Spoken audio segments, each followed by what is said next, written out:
મોદી સાહેબ આવ્યા ને શું થયું?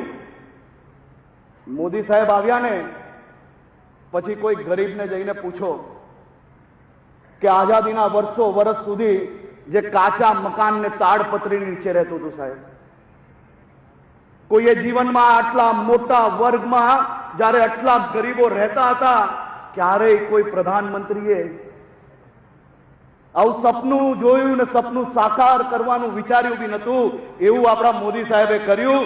4 કરોડ પાક્કા ઘરો બનાવ્યા, 10 કરોડ શૌચાલય બનાવ્યા, 50 કરોડ ગરીબોના જનધન ખાતા ખોલ્યા, 10 કરોડ પરિવારમાં ઉજ્જવલા ગેસ જોડાણ પહોંચાડ્યું અને 80 કરોડ ગરીબોને મફતમાં રાશન આજે પહોંચે છે.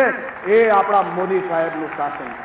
સાંજ સમાચાર ફેસબુક પેજને લાઇક કરો, વિડીયો શેર કરો અને વધુ વિગતવાર સમાચાર માટે sanssamachar.net વિઝિટ કરો.